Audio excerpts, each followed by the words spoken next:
I didn't have the courage to admit I was pregnant, and he left me for my own sister. My heart was shattered as my family turned their backs on me. Years later, when we met again by chance. Hello everyone. Thank you for being here with me today. Before I begin my story, I'd love to know which city you're joining us from. Please feel free to share in the comments. Now, let me take you into this story. My name is Beverly. And my story begins on a Tuesday, the kind of dreary, rain-soaked Oregon afternoon that makes you want to curl up inside with a hot drink and a good book. That's exactly what I was doing, but the feeling in the pit of my stomach was anything but cozy. The rain tapped a steady, relentless rhythm against the cafe windows, blurring the quiet street outside into a watercolor painting of gray and green.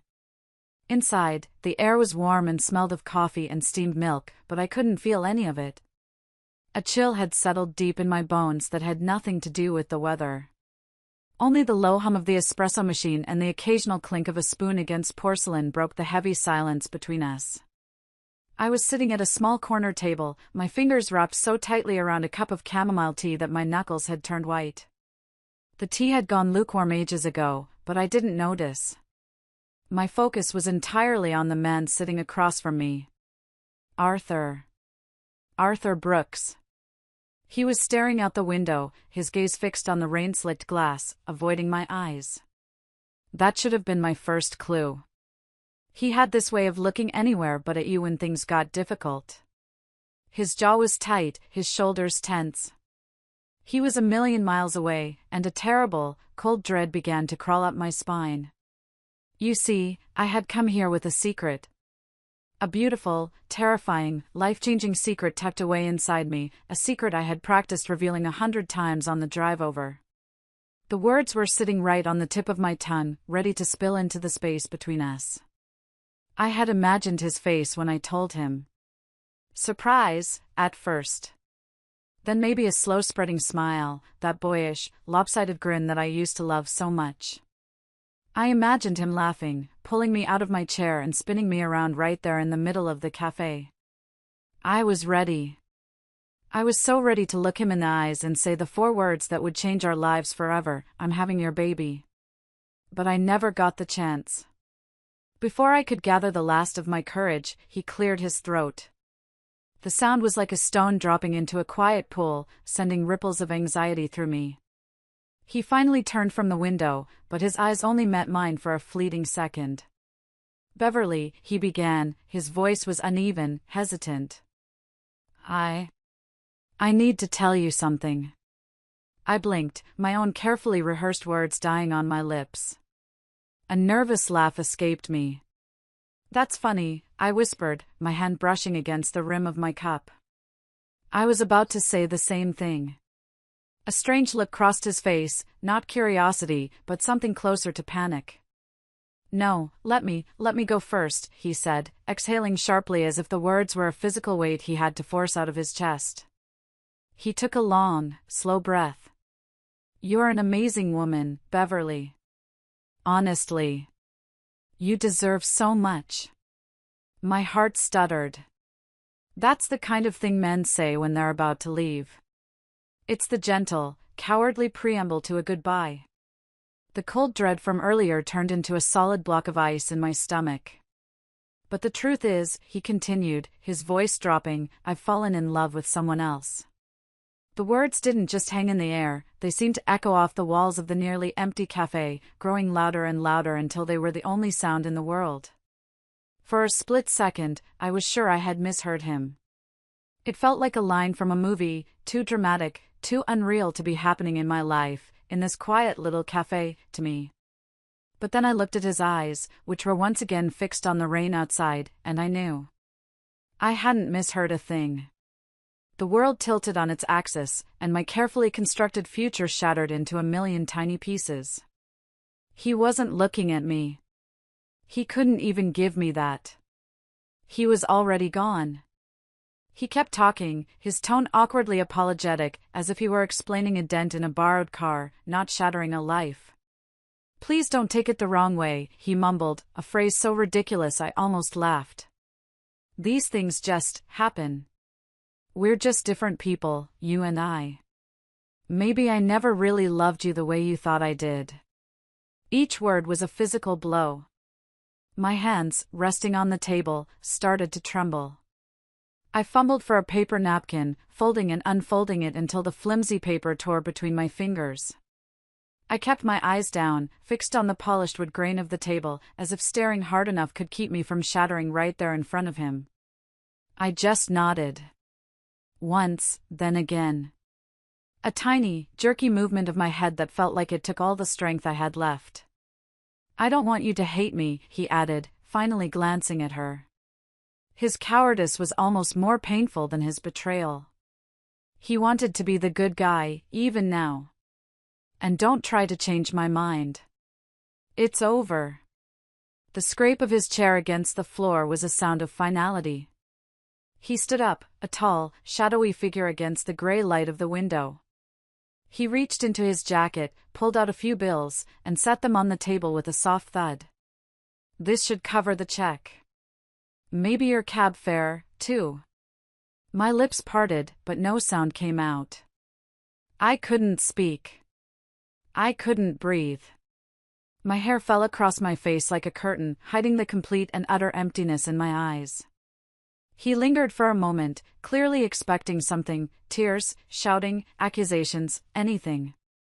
But when nothing came, he shifted uneasily from foot to foot, then turned and walked toward the door.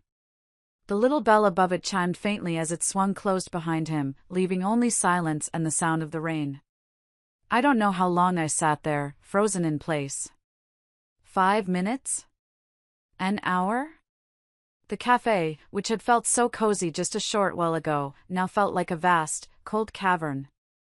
Every empty chair was an echo of what I had just lost. Finally, the waiter appeared, asking softly, "Your check, ma'am?" I barely looked up. I just slid Arthur's bills across the table, my voice flat and lifeless when I murmured, "Yes, thank you." He disappeared, and the silence settled in again. Slowly, as if in a trance, I lifted both my hands to my stomach. I pressed them against the small, still flat place where our child was growing, a secret he would now never know. My chin trembled, and then the tears came. Not loud, hysterical sobs, but hot, heavy, relentless tears that rolled down my cheeks in silence, dripping onto my fingers that were curled protectively over my belly. I sobbed without a sound, my whole body quaking as the truth of my isolation sank in. The new life inside me was supposed to be a gift, a shared joy. But now, it was a secret I had to carry all by myself.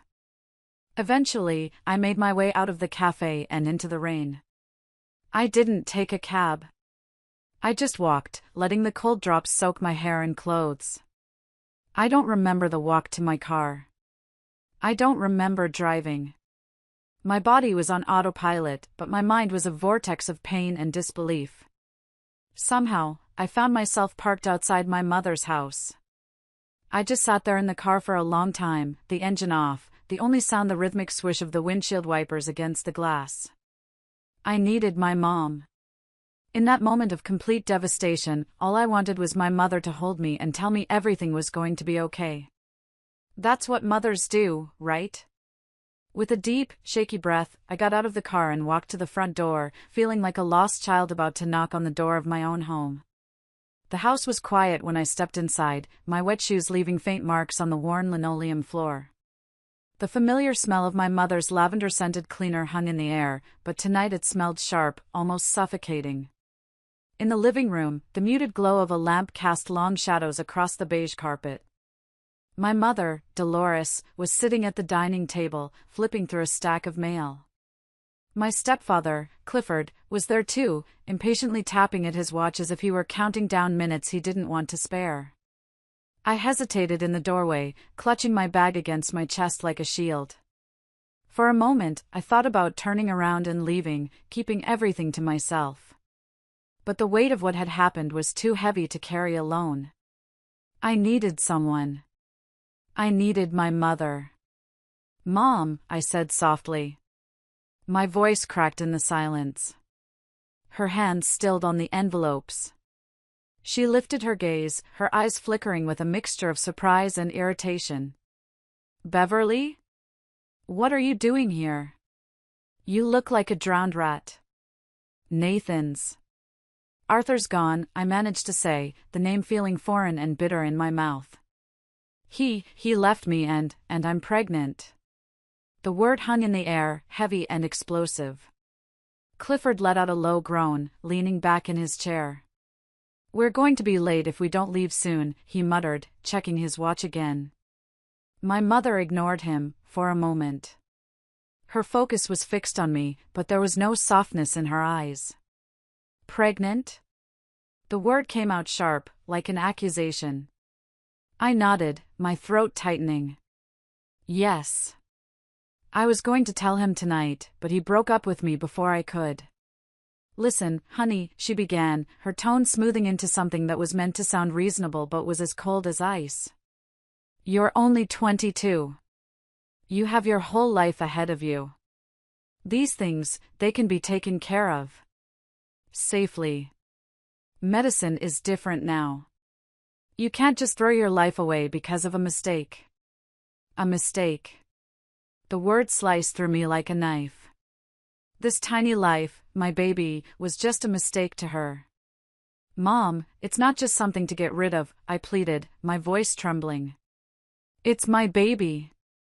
She shook her head firmly, her arms crossing over her chest in a gesture of finality. Think about your future, Beverly. Your education. How are you going to manage a baby and a job? With what, a teacher's starting salary? It's not realistic. Just then, the living room door opened, and my younger sister, Jeanette, walked in. She was humming a little tune, her face bright and cheerful. Mom, have you seen my... Oh. Beverly. Her smile faltered when she saw my tear-streaked face. What's going on? I couldn't speak. I just stood there, dripping rainwater onto the carpet, my world collapsing around me. Jeanette looked from my face to my mother's stern expression. But it wasn't her face that held my attention. It was what she was wearing. Around her neck was a delicate silver necklace with a tiny, sparkling star charm. My breath caught in my throat. I knew that necklace. Arthur had shown it to me in a jewelry store window just last month. He'd said he was saving up for it, for a special occasion. For me.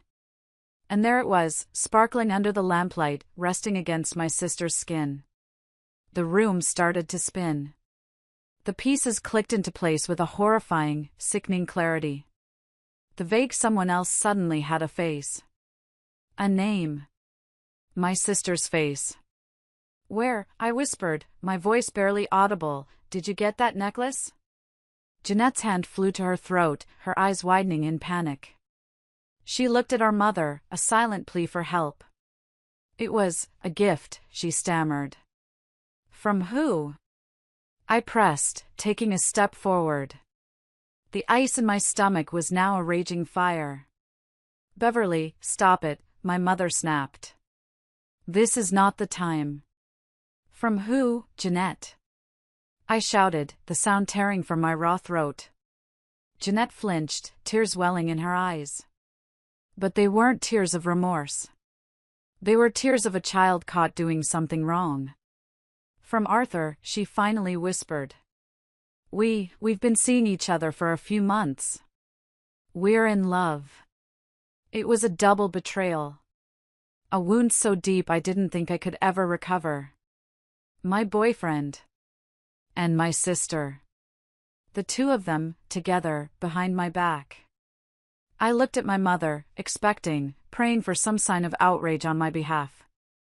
Instead, she just sighed, a long, weary sound of impatience. She stood up and walked over to Jeanette, putting a protective arm around her. Beverly, your sister is happy, she said, her voice devoid of all warmth. Arthur is a good man with a future. It just happened. You need to be an adult about this. Being an adult. They had shattered my life, my family, my heart, and I was the one who needed to be an adult. The betrayal wasn't just from Arthur and Jeanette anymore. It was from my own mother, standing there defending my sister's treachery. I was utterly, completely alone. I didn't say another word. I couldn't. There was nothing left to say. I turned around, my body moving like a wooden puppet, and walked out the door, back into the rain. I didn't look back. I got in my car and drove away, with no destination in mind. The image of that silver necklace burned into my memory. I must have driven for hours, the windshield wipers keeping a frantic beat to the storm raging inside me. I ended up in a dingy motel room off the highway, the kind with a flickering neon sign and thin, scratchy blankets. I lay on the bed, fully clothed, and stared at the water-stained ceiling all night. I didn't cry. I think I was beyond tears.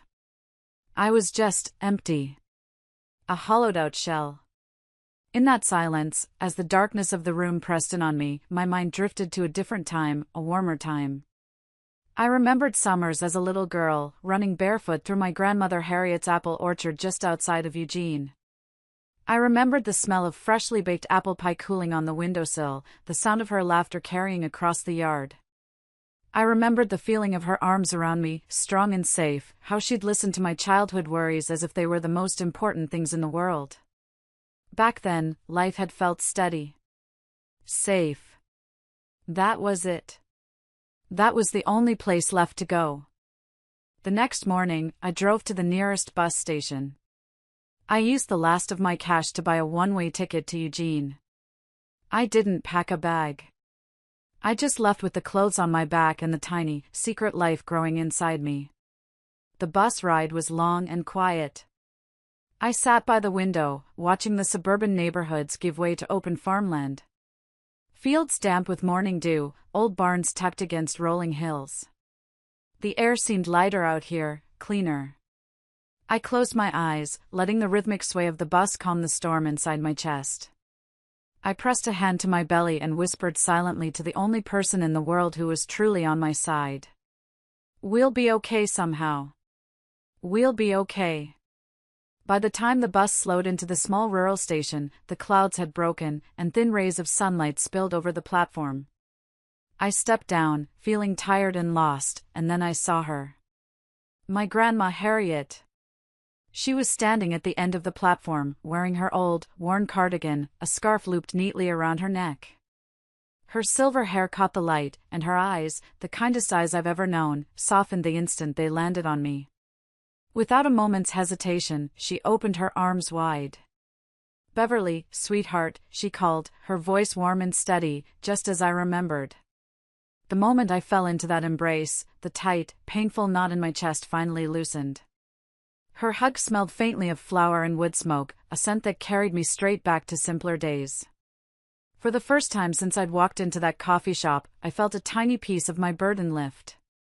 I buried my face in her shoulder and finally let myself cry. I cried for Arthur, for Jeanette, for my mother, for the baby, for the girl I used to be. And my grandmother just held me, stroking my hair, letting me pour out all my pain without saying a word. She just held me. And that was everything. "You should have told me you were coming," Grandma Harriet said, keeping an arm around me as we walked toward her old pickup truck. "I would have baked that apple pie you love so much." I managed a small, watery smile. "That's exactly why I didn't tell you. I didn't want you to fuss." We drove back along familiar country roads, the fields stretching endlessly under the autumn sky. She filled the silence with gentle questions about my classes, my friends, how I'd been. I tried to answer, but my words kept failing me. It wasn't until we were sitting at her cozy kitchen table, with steaming cups of chamomile tea between us, that I finally let it all spill out. The farmhouse was just as I remembered, lace curtains on the windows, jars of preserves lined up neatly on the counter, and the old grandfather clock ticking steadily in the corner. I wrapped my hands around the warm cup, staring into the steam, and told her everything. "He left me, Grandma," I said, my voice barely louder than a whisper. "Arthur's gone. And the woman he left me for, it's Jeanette." I saw a flicker of deep sadness in her eyes, but not surprise. It was as if she'd always known the character of her other grandchildren. And I'm pregnant. Mom. Mom doesn't want me to keep it. She says it's a mistake. My grandmother's eyes never left mine. She didn't interrupt, didn't scold, didn't even gasp. She just listened, her gaze steady, her presence like an anchor in my storm. When I finished, tears were sliding down my cheeks again. I don't know what to do, I choked out. I don't want to lose this baby, but I can't do it alone. She reached across the table and took my trembling hands in her own. Her hands were wrinkled and strong, hands that had gardened and baked and mended for a lifetime. Then you won't do it alone, she said, her voice calm but resolute. This is your home now, for as long as you need it. When you finish school, you can move here permanently. The local school is always short on teachers. You can work there, and I'll help you look after the baby. Her words were so simple, so practical, yet they felt like a lifeline. For the first time since that horrible afternoon, I felt the heavy despair ease just enough for hope to slip in. I squeezed her hands tightly, my tears now flowing for an entirely different reason. In that small farmhouse kitchen, I wasn't abandoned. I wasn't hopeless. My child and I, we had a place in this world. The months that followed were quiet and healing. I transferred my college credits to a local school and finished my degree. Grandma Harriet never treated me like a burden. She treated me like a daughter. We fell into a comfortable rhythm. We'd garden together in the afternoons, cook dinner in the evenings, and sit by the fire at night, her knitting needles clicking softly as I studied. She'd tell me stories about her own life, about the hardships she'd faced after my grandfather's funeral, about the inheritance of resilience that was passed down through the women in our family. She taught me that strength wasn't about not falling, it was about getting back up every single time. And then, that winter, in the modest upstairs bedroom with a quilt-covered bed and lace curtains, I brought my son into the world. The labor was long and fierce, but when the midwife finally placed the newborn in my arms, everything else faded away. He was so small, his fists clenched tight, his cries piercing yet strangely comforting. I gazed at him through tear-filled eyes, my heart swelling in a way I had never known possible. Walter, I whispered, the name feeling right and strong. Walter Whitaker. He would bear my name. My strength. His future would not be tied to the man who had abandoned him before he was even born. From that day on, my life was turned completely upside down, in the most wonderful and exhausting way possible. The nights were a blur of feedings and diaper changes, the days a marathon of juggling a newborn and my final college courses. But I never once resented it. I'd rise in the dark, silent hours, cradling Walter against my chest until his tiny breaths evened out, and I'd smile through the fatigue. Every milestone, his first smile, his first laugh, the first time his small hand wrapped around my finger, was like sunlight piercing through clouds. It was a pure, uncomplicated joy that healed parts of me I didn't even know were broken.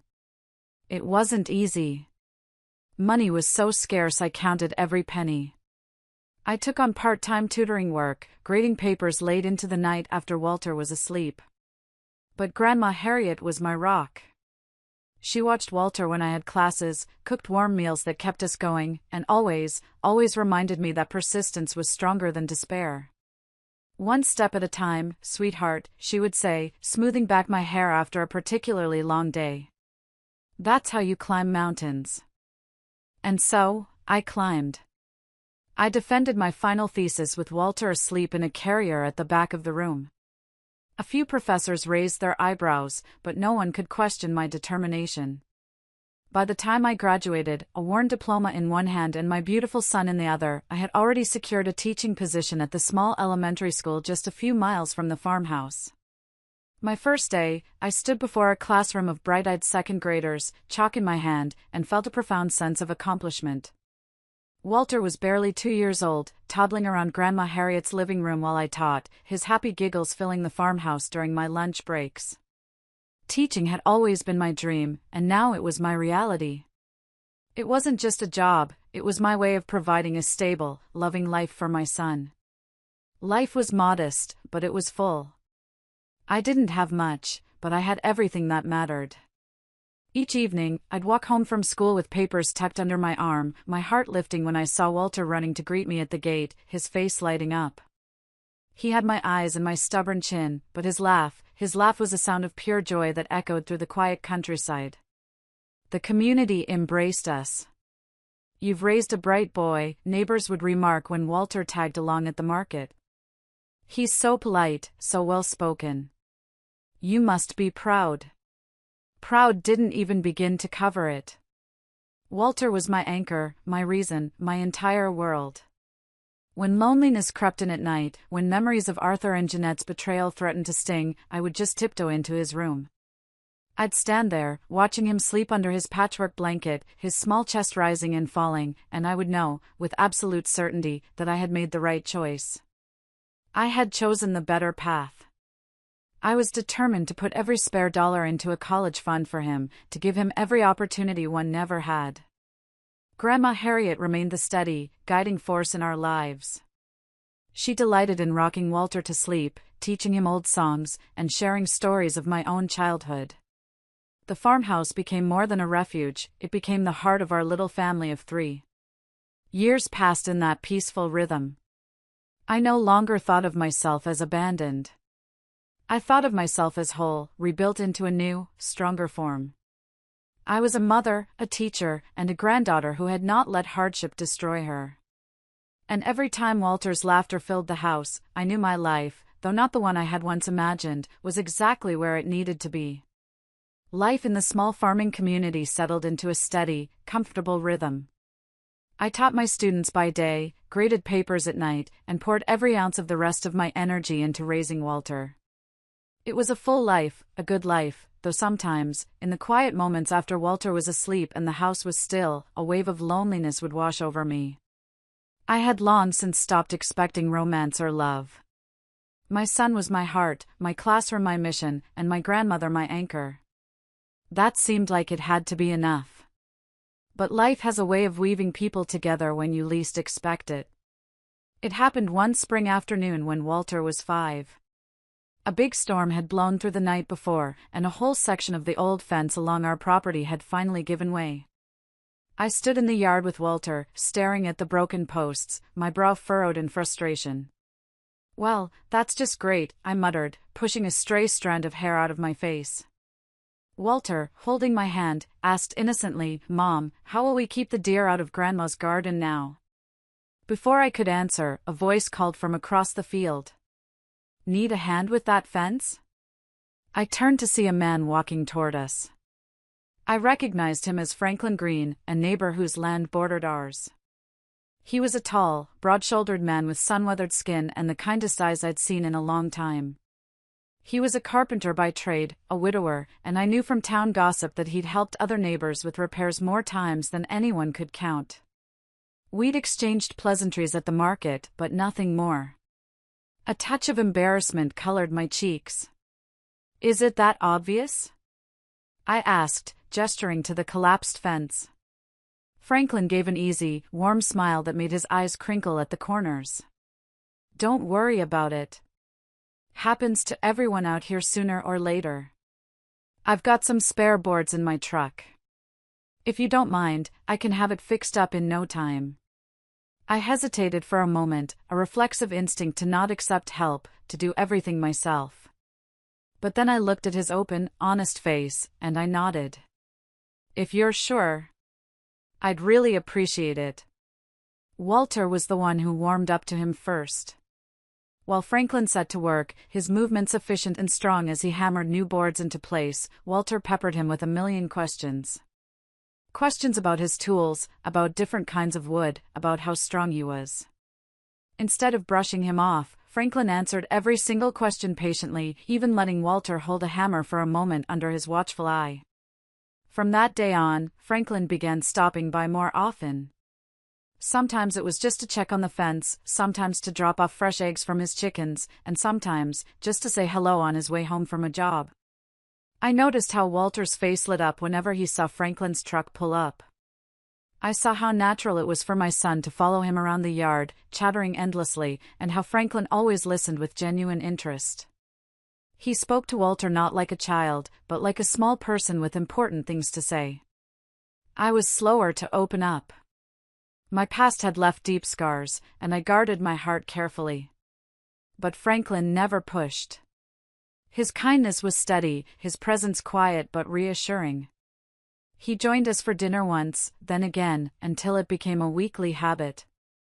He never tried to take over, never acted like Walter wasn't my first priority. Instead, he fit himself gently into the empty spaces of our life, as if he had always belonged there. Seasons turned. Spring melted into a warm summer, which gave way to a crisp autumn.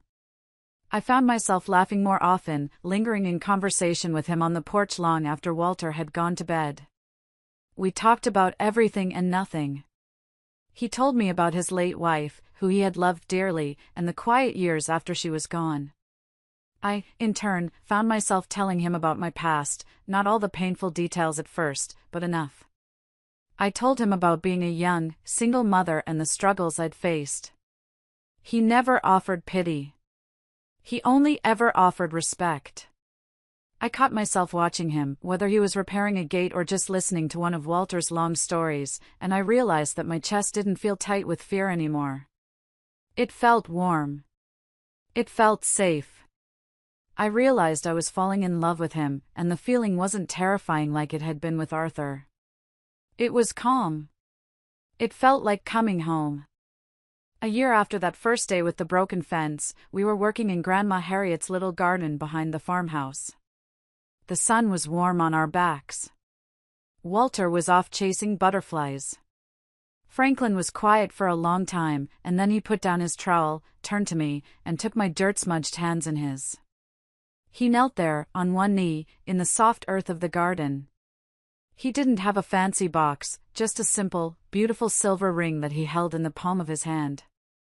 There was no grand speech, just a quiet, heartfelt promise that meant more to me than any flowery words ever could. "Beverly," he said, his kind eyes looking right into mine.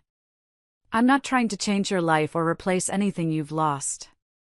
I just want to share it. With you, and with Walter. I love you. And I love that boy like he's my own. I can't fix your past, but I promise I'll spend the rest of my life building a future where you never have to feel alone again." Tears stunned my eyes as I whispered, "Yes." Our wedding was simple, perfect. We held it right there in the backyard of the farmhouse, surrounded by a few close friends and our wonderful neighbors. Grandma Harriet stood proudly by my side, her eyes shining. And Walter, wearing a tiny, handsome suit, grinned from ear to ear as he served as our ring bearer.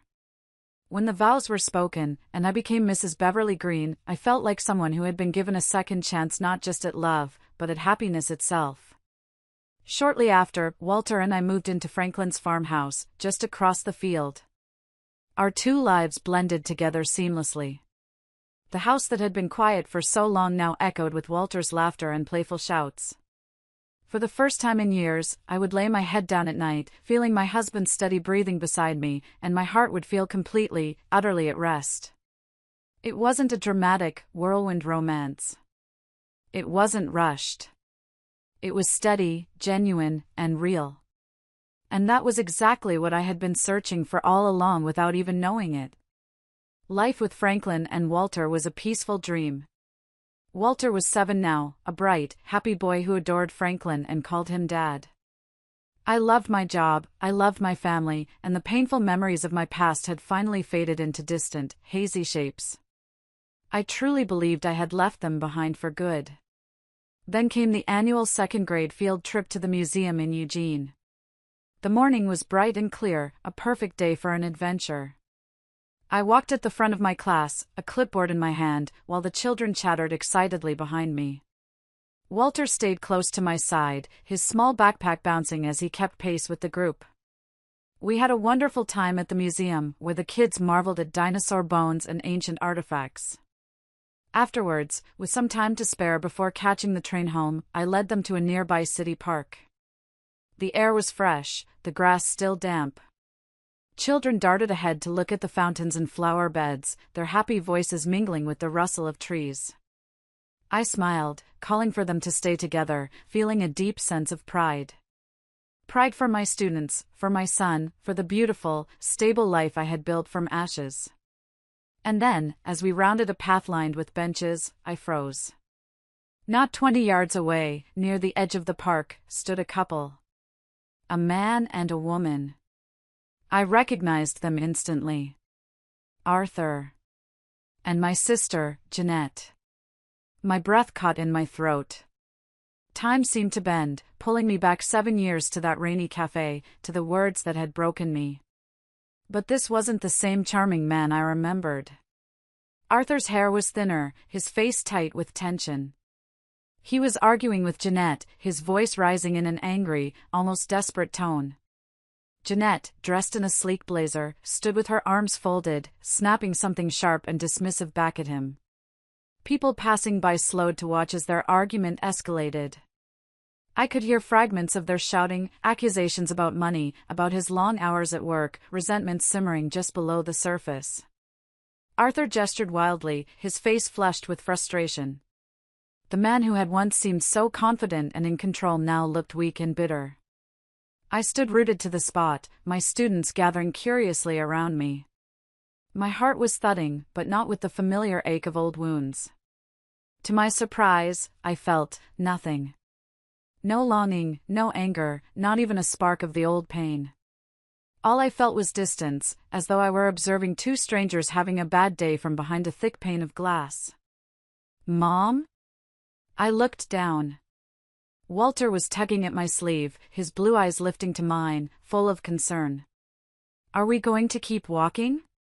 I blinked, the sound of his voice grounding me, pulling me back to the present. His small hand slid into mine, warm and steady. I smiled faintly and squeezed back. "Yes, sweetheart. Let's go." Without another glance in their direction, I guided my students along the path, steering them toward the open lawn where ducks waddled near a pond. Behind me, Arthur's voice rose again, harsh and cracking. But I didn't turn around. I just kept walking away, hand in hand with my son, leaving the ghosts of my past to their own bitter arguments. In that moment, I realized something profound. The man and woman who had once shattered my world no longer had any power over me. They were just sad echoes from a life that was no longer mine. We spent another half hour at the park, letting the children run and play before it was time to head back to the train station. The kids were tired but still buzzing from the day's adventure. I walked alongside them, keeping count with my clipboard as we passed the shop fronts and cafes lining the street. Walter skipped a few paces ahead, pointing out a bakery display filled with frosted cupcakes. I smiled at his excitement, my heart feeling light and unburdened. Then my gaze drifted toward the window of a familiar-looking cafe, and I froze for the second time that day. Inside, seated at a corner table, the very same corner table from all those years ago, was Arthur. Time seemed to slow down. He looked older now, lines of stress carved deeper across his forehead, but the way he leaned back in his chair was unmistakable. Across from him sat Jeanette, looking stylish and confident. Between them, a little girl with curly hair, no older than 5 or 6, was toying with a spoon. My stomach tightened, my breath catching. For a moment, I couldn't move. My past, the betrayal, the heartbreak, all the nights I had cried myself to sleep, it was all sitting just a few feet away, smiling at another family. Then Arthur looked up. His eyes met mine through the glass, and they widened in recognition. He straightened up and, to my utter disbelief, he lifted his hand in a casual, friendly wave, as if we were just old acquaintances who had simply crossed paths on the street. Jeanette followed his gaze. When she spotted me, standing on the sidewalk with a group of second graders, her lips curved into a smug, condescending smirk. She leaned close to Arthur, whispering something I couldn't hear. He chuckled, and then they both laughed. A shared, private mockery at my expense. The sound, even muffled through the glass, pierced me like a blade. All the old hurt, the humiliation, the feeling of being discarded, it all came rushing back in a hot, painful wave. My legs felt stiff, my chest heavy with the weight of years I thought I had already buried. But it only lasted for a moment. Mrs. Green? One of my students tugged at my sleeve. Are we getting on the train soon?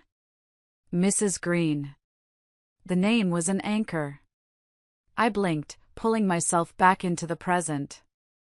Walter was at my side now, looking up at me with concern. I forced my lips into a small smile and nodded. Yes, we are. Come on, everyone. Let's not be late.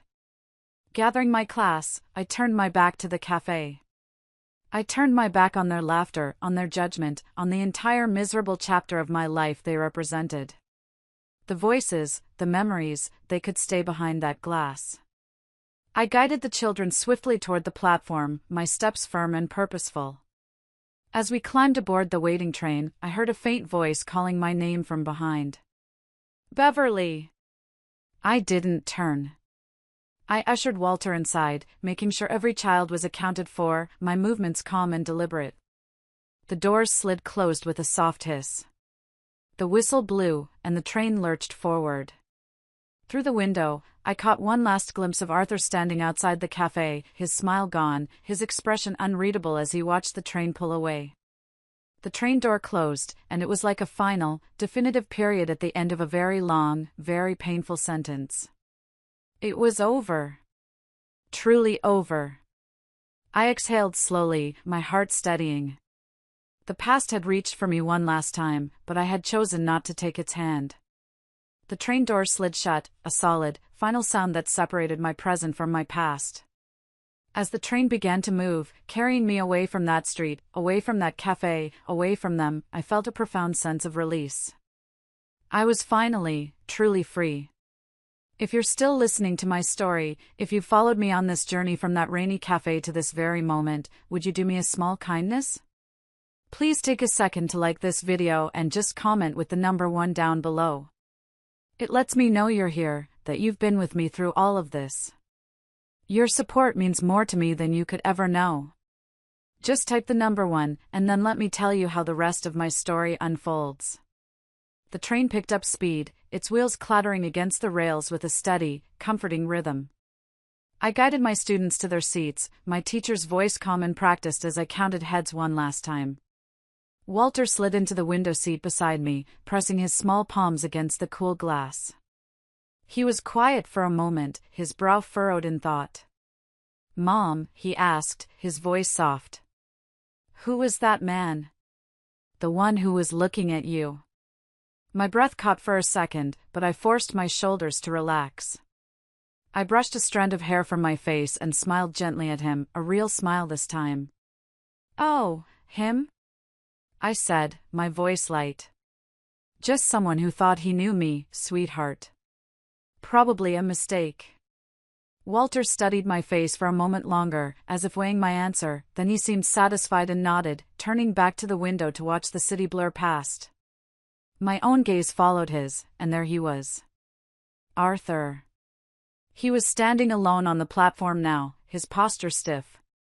Jeanette and the little girl were nowhere in sight. He just stood there, a solitary figure against the concrete, watching the train depart. His eyes were fixed on our window, and they held an expression I had never seen on him before. Not arrogance, not mockery, but a hollow sort of confusion. Almost regret. He raised a hand slightly, as if he was tempted to wave again, but then he let it fall uselessly to his side. My chest tightened, but not with the familiar ache of old wounds. Instead, a strange, unexpected sense of calm washed over me. I didn't feel anger or even pity. I just felt done. I didn't wave back. I didn't even nod. I simply turned my focus to the boy seated beside me, who was already pulling a notebook from his backpack to sketch the ducks he had seen in the park. The train carried us farther and farther away. Arthur's figure grew smaller through the glass until he was just a blur, and then he vanished altogether, swallowed by the distance. I let out a breath I hadn't even realized I was holding. For years, the shadow of that betrayal had followed me, creeping into quiet nights, making me wary of happiness. I had wondered what I would feel if I ever saw him again. Rage? Grief? Some desperate, pathetic flicker of hope? But now, in this moment, I felt none of those things. What I felt was peace. My hand rested lightly on Walter's shoulder, steady and protective. He looked up from his drawing, grinning as he held it out for my approval. I smiled back, my heart full, unburdened. The past had tried to catch me, tried to remind me of what I had lost. But I no longer lived there. My life was here, with this wonderful child who needed me, with the good man who loved me, with the home that was waiting for our return. By the time the train pulled into our small rural station, the sun was dipping low, painting the Oregon sky in shades of pink and gold. The children filed off, their chatter buzzing with the leftover excitement from the trip. I guided Walter down the platform, my heart feeling lighter than it had in years. Each step away from the city felt like a step deeper into peace. When we reached our farmhouse, the warm smell of something savory and delicious drifted through the open kitchen window. The porch light was on, a welcoming golden beacon in the twilight. We walked inside, and there was Franklin. He was standing in the kitchen, his sleeves rolled up, moving confidently between the stove and the counter. He looked up as we walked in, his face breaking into that easy, wonderful smile of his. "Perfect timing," he said, lifting a skillet. "Dinner's almost ready. Just waiting on my fishing partner here." He winked at Walter. Walter dropped his backpack by the door and ran forward, practically bouncing on his toes. "Dad! Dad! Tomorrow I'm going to catch the biggest fish in the whole river. Bigger than the dinosaur we saw at the museum. You'll see." Franklin laughed, a deep, happy sound that filled the whole kitchen and ruffled Walter's hair. "Well then, I'd better bring an extra large pan, because your mom is going to need proof." I leaned against the doorway for a moment, just watching them. The soft lamplight wrapped the room in a warmth that no storm could ever chase away. My son's laughter was clear and unburdened. The man I loved moved with the kind of gentle ease that came from a love that was freely given, not taken. This was real. This was my life. Walter darted over to me, tugging at my hand. "Mom, you'll eat the first piece of my fish, right? Promise?" I bent down, brushing a kiss across his forehead. "I promise," I whispered, my smile tender. I glanced up at Franklin then, and our eyes met in a moment of quiet understanding. There were no grand gestures, no speeches, just the shared knowledge that what we had built together was strong and real, and it was more than enough. I slipped off my coat and hung it by the door. And as I did, I realized something. I didn't feel the weight of what had been. I didn't hear Arthur's voice in the back of my mind. I didn't see the shadows of that rainy cafe, or the mocking laughter behind the glass. Those ghosts had no place here. They had been left behind, on a lonely train platform, where they belonged. What mattered was here. Now. It was the boy twirling in the kitchen, excited about tomorrow's fishing trip. It was the man stirring a pot on the stove, humming softly to himself. It was the life we had created together, steady and honest and true. I walked into the kitchen, wrapping my arms around Franklin's waist from behind, resting my cheek against his strong back. He reached for my hand and squeezed it gently. And in that simple, quiet moment, I knew, with every fiber of my being, that I was exactly where I belonged. Thank you. Thank you for listening to my story. It's funny how life works out. The paths we think we're supposed to be on sometimes lead to dead ends, just so we can turn around and find the right road waiting for us all along. If you have a story of your own, about finding strength you never knew you had, I'd love to hear about it in the comments below. Take care of yourselves. Goodbye. And so, as Beverly's story gently fades into the warmth of her newfound peace, we are reminded of the profound resilience of the human spirit. Life, with all its unpredictability and heartbreaks, has a way of testing our strength and determination. Yet, it is often through these trials that we discover who we truly are. Beverly's journey teaches us that even in the face of betrayal, loss, and uncertainty, we hold the power to rebuild, to turn pain into purpose and create a life filled with love, hope, and meaning.